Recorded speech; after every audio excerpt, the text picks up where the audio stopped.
অনেক কিছুই তো হলো, এবার চলো একটু লাইভ হ্যাক্স ট্রাই করা যাক। আর প্রথম লাইভ হ্যাক্সটা থাকছে আমার বিড়িখোর বন্ধুদের জন্য।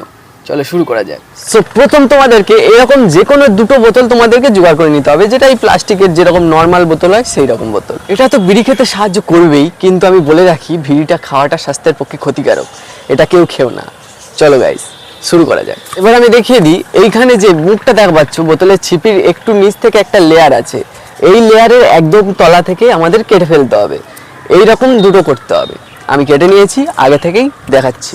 এইরকম যে কোনো বোতল তোমরা ইউজ করতে পারো।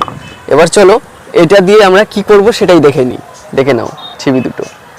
এবার আমাদের কাজ হলো এই দুটো ছিপিকে আমরা গ্লু গান দিয়ে আটকে দেবো একে অপরের সাথে। চলো গ্লু গান দিয়ে আটকে দেওয়া যাক।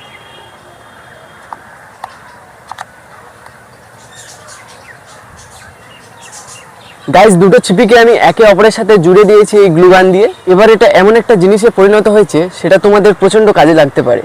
আমি দেখিয়ে দিচ্ছি কি কাজে লাগবে। গাইস এটা পুরোপুরি শুকনো হয়ে গেছে, এবার আমি দেখাচ্ছি কি কাজ এটা হবে। গাইস আমরা যে দেশলাই কাঠি আমাদের পকেটে রাখি, এখন এই বর্ষাকালে যদি বৃষ্টি আসে আর আমরা যদি ভিজে যাই, তার সঙ্গে এই দেশলাই কাঠিও ভিজে যায়, তার জন্য আমরা বিড়ি খেতে পারি না। তার জন্য আমরা এটা বানিয়েছি। দেখো এর ভিতর একটা ছোট্ট বক্স মতো সৃষ্টি হয়েছে এবং ঢাকনা মতো হয়েছে এবং কৌটো মতো হয়েছে।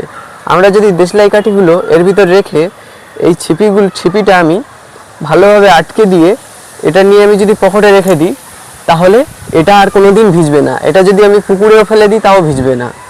কেমন লাগলো ভিডিওটা? লাইক করে যাও। এখন বর্ষাকালের সময়, এখন হয়তো কেউ চ্যালেঞ্জিং ভিডিও করতে যাচ্ছে বা কোনো সার্ভাইভাল ভিডিও, এই রকম কোনো ভিডিও করতে চাইলে এই রকম একটা জিনিস বানিয়ে নাও, নিয়ে পকেটে পুরে নাও, নিলে আর বৃষ্টি হোক, ঝড় বৃষ্টি হোক, যে কোনো কিছু হোক, পুকুর হোক, যেখানেই নদী হোক, যেখানেই যাও ভিজবে না আর কি। ঠিক আছে।